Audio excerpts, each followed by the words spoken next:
April, I decided to log out of all my social media accounts and to just basically delete them because they were distracting me, and I was trying to read my Bible more, pray more, and actually get closer to God more. And I realized with social media at times it was a big distraction, or I would be reading my Bible and I would just be itching to get back on social media while I was reading my Bible. So I decided in April to stay off all social media sites, Facebook, Snapchat, Twitter, Instagram, and I decided to do that until my birthday, which is June 6th. So that marked about 42 days without any social media. And also because personally, when I was on social media, I did a lot of comparing myself to other people or to things they had going on. You can't really walk in faith, or you can't really do the things you need to really focus on God if you're comparing your life to what everybody else has going on. So that's another reason why I decided to just stop social media altogether. If you notice me looking over here to the left, I took notes and I want to make sure that I'm staying on topic. Through all of this, I try to read my Bible every morning, read my Bible every night. I took notes in this book here, and basically just every day tried to fill it. Right now I have about like this much left of the book, so I really did try to stay dedicated and complete it to the best of my abilities. I'm not perfect, and I think a lot of Christians sometimes portray this image that we're perfect and we do everything the right way. I'm not perfect. I missed some days. I missed a couple days, and throughout that time I had to really, God would speak to me, let me know you have to continue to do what you need to do. This is a journey that you committed to, and not only that, but this journey will help you. So I'm not perfect. I didn't do it every day. I didn't do it every 42 days. I decided to start this platform because a lot of people my age are used to hearing older people talk about God, because sometimes older people portray an image that they're perfect, and sometimes they're hesitant to share their past, and they're hesitant to share that I did party, I did drink, I did all of that, and I'm here where I am today. But I feel like younger people, when you see another younger person that's devoting their life to God and actually living what they preach, not drinking, not smoking, not out on every scene, but actually like living through the word and actually following what God wants to do, I feel like that encourages people more than just hearing old heads preach about it all the time. Because I know personally, when I used to see people on social media that were devoted to God, it did inspire me, and it did make me want to try to look into what they were doing and to let me know that it is possible. So hopefully I can be the message to other girls, other teens, 20-year-olds. I just turned 20 the other day, that it is possible to be young and to live a life devoted to God without having to party all the time, without having to drink, without having to do all the other things, because I've learned that God is my peace and I don't need those extra things to feel fulfilled. It's very easy for people to preach, and it's very easy for people to come and tell you how good God is, but at times you don't know if they've been through a lot of struggles, and you don't know if they've been through dark places and they've really been pulled out. And I'm honest enough to share that I have been through a dark patch. I have been depressed. I've been on antidepressants. I've been through therapy, all of that. Therapy does help. I don't say that therapy doesn't help. Therapy does help, but it also helped me learn myself more and learn that I also needed God more than I needed to rely on myself. And I'm not just saying this to sound good, but it actually did help me. It actually did help me change, and it actually did restore my faith and restore my peace. The topics today will be about strength, trials, and I think restoration. Yes, strength, trials, and restoration. So basically, when I started my journey, I didn't know, a lot of people don't really know what books of the Bible to read or where to start at. There's a lot that you can read in the Bible, and a lot of people don't know whose instruction to take or where they should begin. With me, I didn't really ask anybody. And it might sound crazy to other people that don't really have a relationship with God fully or understand, but I did just pray to God. And I would basically, I call the shower time my time with God. I just stand in there and talk to him. And I just asked him, like, where do I start? Because I actually want to start. And a part of this that I'll talk about later is actually seeking him and wanting to know more. Where do I start? How do I start reading? God, where do you want to lead me, and what books will help me understand how I need to navigate and actually become devoted to you. So I was in the shower one day, and basically I just heard Job. And I knew about the book of Job because I knew Job was somebody in the Bible that went through plenty of struggles. He had everything taken from him, but God was telling me to read Job, and at the same time, I had been through many struggles. I had a lot of things taken away from me. I went through a hard trial. When you go through hard things, you do question, why God? Why would God put me through something like this when there's plenty of people out there doing bad that aren't even going through what I'm going through? That's another thing. Comparison is very deadly. God pointed out to me, not recently, but about a year ago when I first started going through my trial, and he told me every trial that you have been through has been because of your sin. Anything I went through was not because I was following the Lord. Anything that came my way was purely from sin. So that's another thing you can think of. Has the trial I've been through been because of my sin? God won't just put something in your life that you didn't occur to happen. But for certain circumstances with like terminal illnesses and things like that, that's another subject to touch on.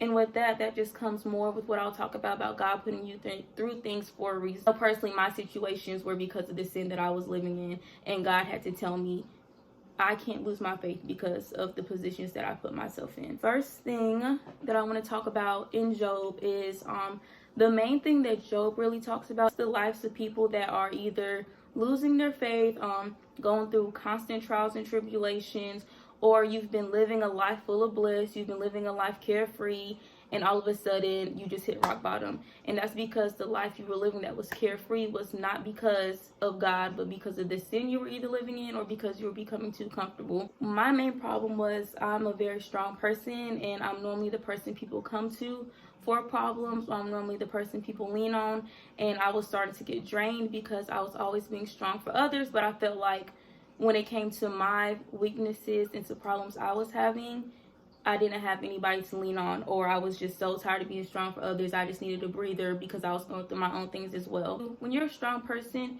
you tend to think that you can be your own strength, and you tend to think that you can pick your own self up, but at the end of the day, you can't. And I had to learn that I'm strong for others because God has made me strong through him to help other people, but I also have to go to God whenever I'm going through my own problems. I can't be my own savior. Only God can do that for me. And the first Bible verse I wanted to point out, it says, "Think how you have instructed many, how you have strengthened feeble hands. Your words have supported those who stumbled. You have strengthened faltering knees, but now trouble comes to you and you are discouraged." So the thing about that is, a lot of times when you're the strong friend, you can be strong for other people, but when trouble comes your way, you're easily broken down, you're easily discouraged. Even though you might do it in private, people won't see you, but it does happen. But like I said earlier, you have to rely on God, because when you turn to God, he'll uplift you. You can't be your own strength at the end of the day. And to add on to that, now we're going to go into trials. You tend to question what you're going through, why you're going through this, will you ever get out of it? And Job cried out in Job 3:24-26, "For sighing has become my daily food. My groans pour out like water. What I feared has come upon me. What I dreaded has happened to me. I have no peace, no quietness. I have no rest in my soul." And at times I feel like plenty of us feel like this. You feel like you have no peace. You feel like you're constantly facing battles. You feel like there's no time for you to rest. You get yourself into this dark place because of your mindset and because you're so used to pulling yourself out. And eventually you will become weak. Because I did. You will become weak and you won't be able to pull yourself out. And the only thing that will pull you out will be God. When you're going through a dark time and you're lonely, don't lean on sadness, but instead find strength or inner strength within yourself to rejoice, because this is just a time that God has purposely brought you to bring you to your lowest points, so that you'll be forced to turn to him. It's very hard for people to realize this in the moment, but once you get out of it, you'll look back and see that you wouldn't have turned to God unless he brought you to your lowest point. Because prior to me going to my lowest point, I was on cloud nine, I was happy all the time, I was doing what I wanted to do, and I didn't have a reason to lean on God. But once I hit rock bottom, and I didn't have anything else to turn to, materialistic things won't help you, drugs won't help you, alcohol won't help you, nothing will help you. Once you get to that low point, and God will put you in situations where you're forced to turn to him, and nothing else will help you or aid you but him. The verse that follows this is Job 5:17-18, and it says, "Blessed is the one whom God corrects, so do not despise the discipline of the Almighty, for he wounds, but he also binds up. He injures, but his hands also heal." God won't put you through anything that he can't deliver you from. Your darkest time will bring the brightest light out of you if you just decide to lean on him. And I know it may seem impossible in the moment. It may seem, why me? But I guarantee you that anything you're going through, God will not have put you through it if he knew you couldn't come out stronger because of it. I can testify because of that. I can sit here today and tell you that I was at my lowest points, didn't think I would make it to this year, but now I'm here to share the news to other people. I was very conservative when it came to talking about God because a lot of people have a lot of opinions, but now I'm here openly to help other people and to be a light to the younger generation. So it is possible, and I keep saying that again because it's easy for people to say things, but if you don't believe that the person has actually been through something and that they're actually a strong testimony, you won't believe what they're saying. Now for restoration.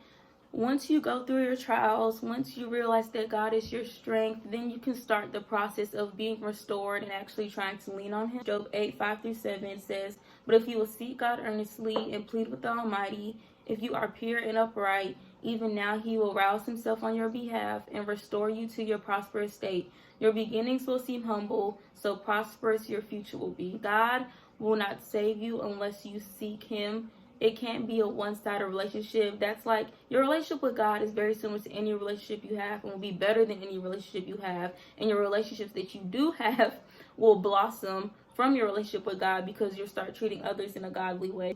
Seeking him can't be a one-time thing. When you're in a relationship, you don't reach out to that person once a day. You don't reach out to them whenever you feel like it. It has to be a constant thing. It has to be a balanced relationship because God isn't here for temporary fulfillment. In order to be restored and to live a life full of peace, appreciate the humble phase you're going through. A lot of times we can be very prideful and very quick to want to boast or to want to get things done quickly and to not want to be humbled. But like the Bible verse says, your beginnings will seem humble, so prosperous your future will be. And I can say that my beginnings were very humble, very humble. And now I do feel like I am living a prosperous future. Like I said, I'm not perfect. I do mess up sometimes. I still do, because I have been humbled and because I have seeked him. When I do tend to want to lean towards sin, God is constantly speaking to me. He's constantly letting me know what not to do. He's constantly reminding me when I need to read my Bible. He's constantly reminding me when I'm slacking off. He's constantly reminding me not to do wrong for wrong, to still be the bigger person in a lot of situations, which was one of my biggest problems, and to treat others with kindness even if they don't treat you with the same respect, because at the end of the day, you can't walk and say you're a Christian if you're treating others the same way they treat you in terms of negativity.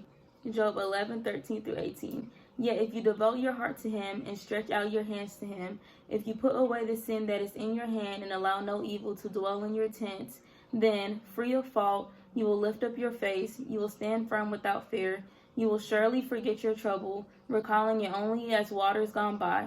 Life will be brighter than noonday, and darkness will become like morning. You will be secure because there is hope. You will look about you and take rest in safety.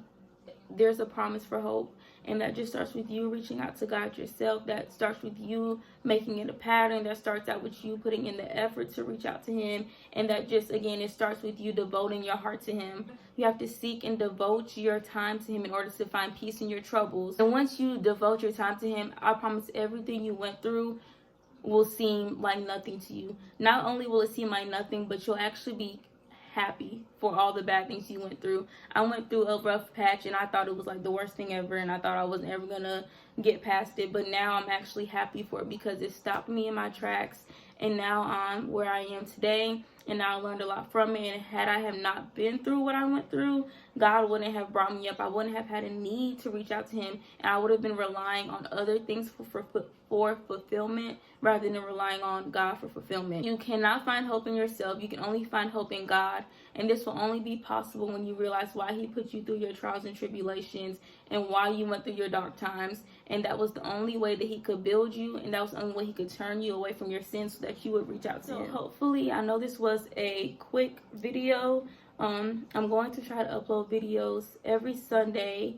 What I did was, with the book that I have here, I read about 12 books of the Bible through that month, and every book that I read, like I said, I asked God what I needed to read next. It sounds crazy, he did tell me. And the more you watch my videos, the more you'll see how every book I read and the order I read them in, everything connected to one another. I didn't read anything too fast. I wasn't confused with anything that I read because everything made sense in the order that I read them. And that's not because of me, but that's because God directed me the right way and showed me what books to read, and showed me the steps that I needed to take and the verses I needed to hold in my heart so that I could live a life accordingly, and that I could understand what I needed to do on this journey through him and with him. I keep saying this again, but I'm not perfect, and nobody's perfect, and this isn't going to be something that you just wake up happy to do every day. But I can promise you that if you continue to do it, you will wake up and you will want to listen to gospel music. You will want to read your Bible. You'll want to talk to him. It won't feel like a chore, but you have to seek him. Like I said, it's like any relationship. It's like any commitment that you're in. You have to be willing to put in the effort to get out what you want to receive. And now I can wholeheartedly say I'm more at peace right now than I've been in probably my whole life.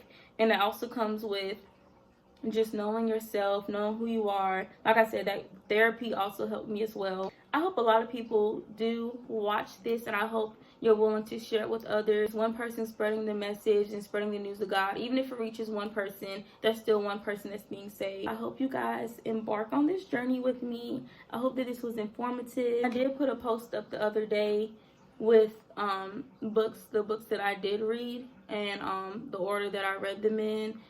I put about the first, I want to say like 8 books I read, and I'll put that in this video. If you have any questions about like certain Bible verses or certain things that you want to know about, just reach out to me. And on top of that, I want to do a Bible giveaway every month.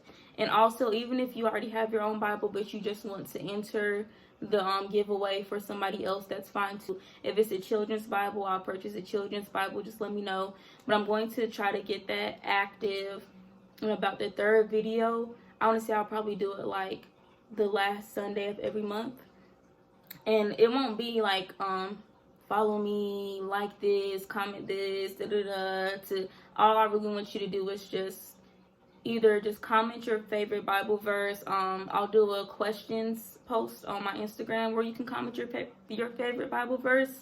And I'll try to add something on Facebook too. I'll try to do it on all my social media platforms so everybody can insert and get what they need to get. I'm also not private on Instagram anymore, so that people can reach out to me and so that people can see the news and people can join the giveaway. But it'll just be you sharing your favorite Bible verse. I'll just keep these names down. I'll do a random thing on Excel, and then I'll just pick every month and I'll ship it out and everything. Like and subscribe, share this with your friends. Like I said, reach out to me if you have any questions.